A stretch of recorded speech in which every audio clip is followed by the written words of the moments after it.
Bonjour à tous, c'est Jean-Luc Roux sur sa chaîne YouTube. Aujourd'hui, nous allons voir le choc des prix, l'économie des machines de guerre.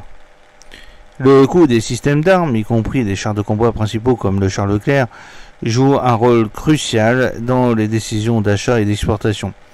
Le choc des prix se réfère à la compétition intense sur le marché mondial des armes où les coûts de développement, de production et de maintenance influencent fortement le choix des pays acheteurs.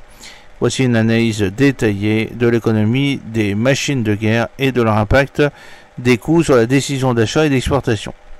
Le coût de développement et de production. La plateforme unique, par exemple le char Leclerc. Investissements initiaux, le développement du char Leclerc a nécessité des investissements initiaux importants en recherche et développement. Ces coûts initiaux se répercutent sur le prix de vente et les coûts de maintenance à long terme. Technologie avancée. Le char Leclerc est équipé de technologies avancées comme un chargeur automatique et des systèmes de conduite de tir intégrés. Le développement et l'intégration de ces technologies ajoutent des coûts supplémentaires. Production en petite quantité. La production en petite quantité limite les économies d'échelle, augmentant les coûts unitaires de production. Cela rend le char Leclerc plus coûteux par rapport aux modèles produits en grande quantité. Les modèles largement adoptés, l'Abrams et le Léopard 2. Économie d'échelle, les modèles largement développés bénéficient d'économies d'échelle en raison de leur production en grande quantité.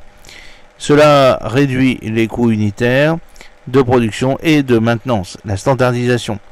La standardisation des composants et des systèmes de production permet de réduire les coûts de développement et de production. Les composants standardisés sont souvent moins coûteux et plus faciles à produire. Investissement continu. Les pays producteurs de modèles largement adoptés investissent continuellement dans la recherche et le développement pour maintenir la compétitivité de leur système d'armes. Cela permet de réduire les coûts à long terme grâce à des innovations et des améliorations continues. Deuxièmement, nous allons voir le coût de la maintenance et de la logistique. Pour les plateformes uniques comme le char Leclerc, les pièces de rechange, la production des pièces de rechange pour une plateforme unique peut être coûteuse, surtout si les volumes de production sont faibles. Les économies d'échelle sont limitées, ce qui augmente les coûts unitaires des pièces de rechange. La formation et la compétence. La maintenance du char Leclerc nécessite des compétences spécialisées et une formation continue pour les techniciens. La formation initiale et continue représente un coût significatif. Support technique. Le support technique pour une plateforme unique peut être limité, surtout si le fabricant et les fournisseurs de pièces de rechange sont situés à l'étranger.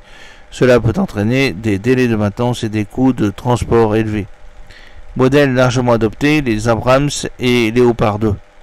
Infrastructure de support. Les modèles largement adoptés disposent souvent d'une infrastructure de support bien établie, avec des centres de maintenance et des réseaux de distribution mondiaux. Cela facilite l'accès aux pièces de rechange et aux services de maintenance, réduisant les coûts et les délais. Formation standardisée. La formation pour les modèles largement adoptés est souvent standardisée et disponible dans de nombreux pays. Cela réduit les coûts de formation et améliore l'efficacité de la maintenance. Support technique étendu. Les modèles largement adoptés disposent souvent d'un support technique étendu, avec des centres de maintenance et des équipes de support technique dans le monde entier. Cela facilite la résolution des problèmes techniques et réduit les délais de maintenance. Troisièmement, nous allons voir l'impact des coûts sur les décisions d'achat. Les considérations économiques, le budget de la défense. Les pays acheteurs doivent souvent équilibrer leurs besoins de défense avec les contraintes budgétaires. Les coûts élevés des systèmes d'armes peuvent limiter les quantités achetées et pousser les pays à chercher des alternatives moins coûteuses. Financement et subventions. Les conditions de financement avantageuses et les subventions offertes par les pays producteurs peuvent rendre les offres plus attractives. Les incitations financières peuvent faciliter les ventes à l'exportation et rendre les systèmes d'armes plus compétitifs sur le marché mondial. Alors, quelques considérations stratégiques, les capacités de dissuasion. Les systèmes d'armes coûteux peuvent offrir des capacités de dissuasion élevées, aidant les pays acheteurs à se protéger contre les menaces potentielles. Cependant, les coûts élevés permettent également de limiter les capacités d'acquisition d'autres systèmes d'armes et d'équipements. Interopérabilité, les systèmes d'armes compatibles avec les systèmes de défense des alliés peuvent être préférés, même s'ils sont plus coûteux L'interopérabilité est cruciale pour les opérations conjointes et la coordination sur le champ de bataille. Alors, quelques exemples concrets, les Émirats Arabes Unis et le Charles Leclerc. Coût de maintenance, les Émirats Arabes Unis ont acheté 390 Charles Leclerc, mais les coûts de maintenance élevés et les complexités logistiques ont posé des défis. Les Émirats Arabes Unis ont dû investir dans la formation de techniciens spécialisés et dans la création d'une infrastructure de support local. Support technique, les Émirats Arabes Unis ont également dû faire face à des défis en termes de support technique, surtout pour les composants avancés comme le chargeur automatique. Les délais de maintenance et les coûts de transport ont été des problèmes majeurs. Les États-Unis et l'Abrams, économie d'échelle. Les États-Unis ont produit des milliers de chars Abrams, bénéficiant d'économies d'échelle significatives.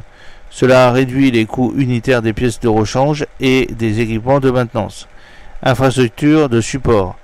Les États-Unis disposent d'une infrastructure de support bien établie pour l'Abrams, avec des centres de maintenance et des réseaux de distribution mondiaux.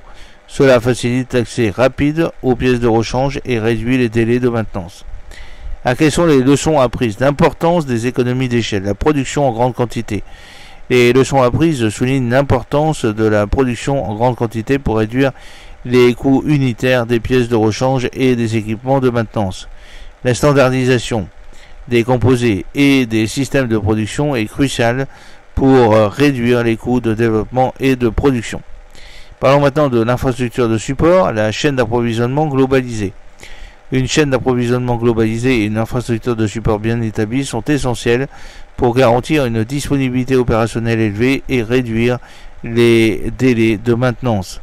Support technique étendu, un support technique étendu avec des centres de maintenance et des équipes de support technique dans le monde entier est crucial pour répondre et résoudre rapidement les problèmes techniques ainsi que de maintenir la disponibilité opérationnelle. Alors pour conclure, je pourrais dire que le choc des prix dans l'économie des machines de guerre est un facteur déterminant dans les décisions d'achat et d'exportation des systèmes d'armes. Les coûts de développement, de production et de maintenance influencent fortement les choix des pays acheteurs, qui doivent équilibrer leurs besoins de défense avec les contraintes budgétaires. Les leçons apprises soulignent l'importance des économies d'échelle, de la standardisation, d'une chaîne d'approvisionnement globalisée et d'un support technique étendu. Pour une analyse plus détaillée, vous pouvez regarder les autres vidéos sur le thème du Charles Leclerc. J'espère que cette petite vidéo vous a plu. N'oubliez pas de cliquer sur le pouce pour la promouvoir, de vous abonner si ce n'est pas encore fait, de partager cette vidéo sur vos réseaux sociaux. A très bientôt, fidèlement, Jean-Luc O.